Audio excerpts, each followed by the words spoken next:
Hi, everybody, and welcome to this episode of Arkariem with Karie Gonia and Edgar Stephens. Today, we will be asking one question about a certain subject, and then Karie and I will round robin and talk about this subject and hopefully shed a little light on how you can use this insight to make things better in your life. Today's subject is communication, but before we ask the question, we are going to introduce ourselves. Karie, can you let everybody know who you are, please?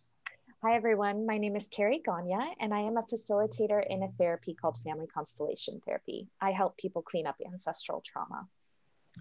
And I am Edgar Stephens. I'm a clinical hypnotherapist, and I offer coaching and consulting services to individuals, nonprofit, and businesses, corporations. Together, we are Arkariem, and today's subject is communication. And Karie is going to start us off with her very well and detailed question. I'm so excited about this because I find you to be the master of communication. So my question is, what is effective communication, and how can we flex into the communication styles of others? Great question. And this is what I spend a great deal of time doing on my corporate side. I love it. I am a geek about it. First of all, communication, effective communication, is not just about one set way, one size fits all way of communicating. It really is about being customizable.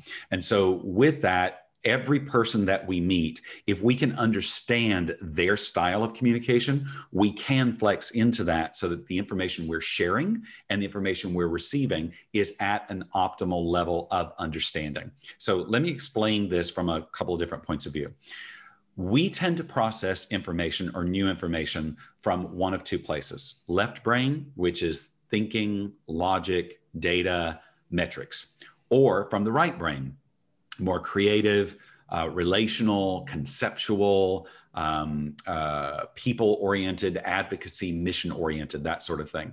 One is not right, one is not wrong, or we tend to be somewhere in between that, something that would be called a hybrid. The other thing is that in processing information, when we're discussing that brand new information, whether it's about family or it's about some block of business, we usually are either a talker, need to talk it back and forth, need to understand, what this is. Let me ask a lot of questions about this so that I can leave the conversation feeling like I've really fully understood you. Or we are a more active listener. Let me listen to all the information as it filters in. Let me catalog that. Let me sit with that information now 24 to 48 hours and then come back to you and talk with you or go a little bit deeper with this. Or we are a hybrid of that. Now, what we find is that people who are hybrids in this area of communication, they tend to be the people who can flex into other people's communication styles more readily, more easily. Effective communication is about understanding what the person is saying, why they're saying it, and how you can then give information back that's going to be most helpful to that person. So here's the little change in thinking on this that I think is important to get, is communication is not just what you need to express, what you need to say, what you need to put out there. Communication is about giving back to that person at the highest optimal level. So that's it's a big thing. It sounds very altruistic, and yet it leads to better relationships, better understanding, both in the personal and the professional world.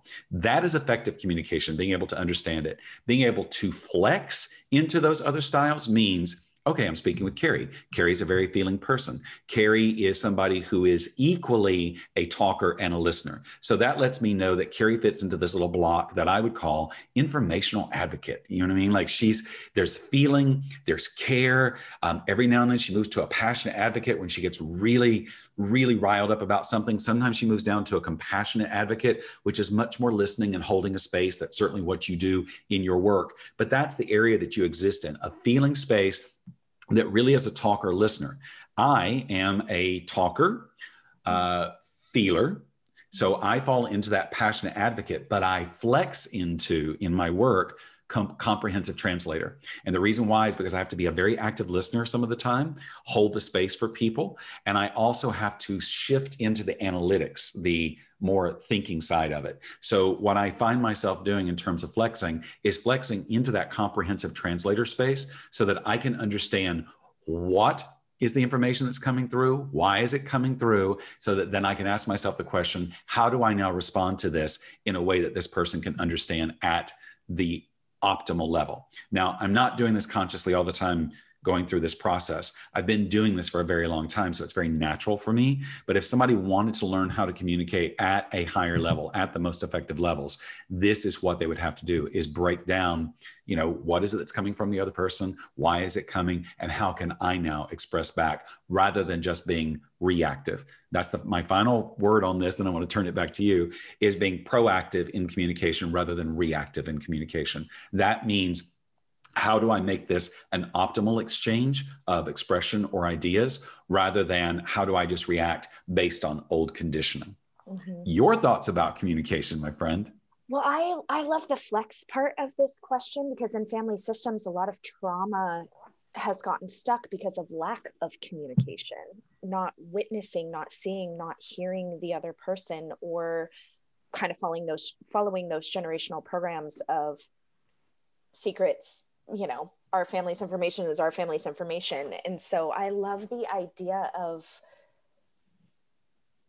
learning other people's communication styles so that their needs are met, but so your needs are met too. Like, I feel like that's just an energy exchange of being seen and heard. I love that. Thank you for breaking down the communication types too, because I was thinking of like, oh my gosh, I'm such an empath. I'm definitely a hybrid. Like, yes, you a hybrid. And I've seen you, like, even in the work that we've done, you can hold such a space, you can hold such a space, quiet space for people to feel, to express. And it's very loving, and the way that you hold it is very beautiful. But in a very natural space, you are translating a lot of that information. And when you get really really filled up with something, you can be that passionate advocate, the talker. So you really do, you most naturally flex into those spaces. You also brought up something interesting, which is, holding back information. We talk about content and context when we're talking about communication. And there are some people that can exist just with content. What are the bullet points? What are the facts? What are the things that happened? What's the black and white of this, clear cut. And there are other people that need to express and or understand the context. Like, what's the history of this? Why is this part of it important? Or I need to get this part out. I need you to understand this. We see this a lot in relationships. Typically, not always, this is a generalization, but typically, if we take a look at the more feeling person, they're going to need to put more context around it. I need you to understand, all of the reasons why. I need for you to, hear all of this. Whereas the content person may be, what's the problem? How do we solve it? Mm-hmm. So we see that sometimes with, in relationships, men and women, and sometimes you'll hear the, male or female, depending on who's the more feeling side, say, I just want you to listen. I just want you to bear witness to it. And sometimes that's really all it is. And that's why I say it's important to ask, what is that person's communication style? How do I connect with them and communicate with them in the most effective way? Because do they just need me to bear witness? Do they need me to hold the space?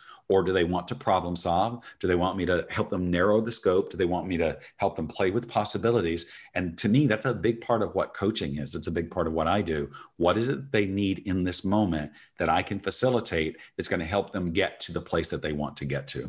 Mm-hmm, mm-hmm.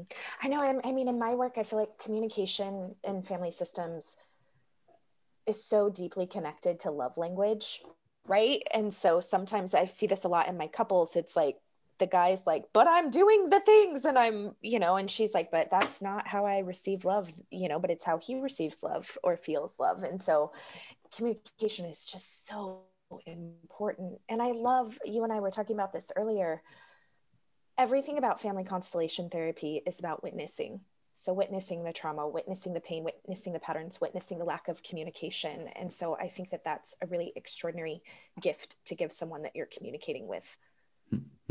And ultimately, at the end of the day, I think you said it very correctly, is to not withhold it, to not bury it so deeply that you feel like you can't express it or that you can't share it, because it's in the sharing of even the most difficult information in communication.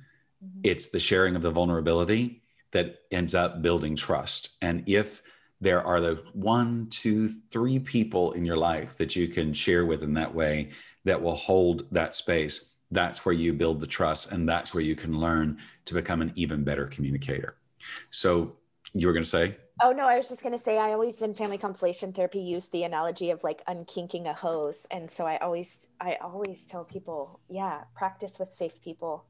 Go to that 1, 2, 3 people that you can be vulnerable with and communicate and start unkinking that hose. Mm-hmm. So for anybody out there that wants to unkink a hose in terms of something that they want to communicate or share with us, you can always write to us at talk2arkariem@gmail.com. That's TALK, the number 2, arkariem@gmail.com. And as always, we like to end our episodes with Karie taking us out with some wonderful, sage, beautiful, loving advice about the subject. So communication, Karie, what should we all remember? I think remember that your needs and your communication style might differ from someone else's. So really maybe this week, tap into all the beautiful tools that you gave and see what your communication style is and see if anything needs to be tweaked when communicating with others.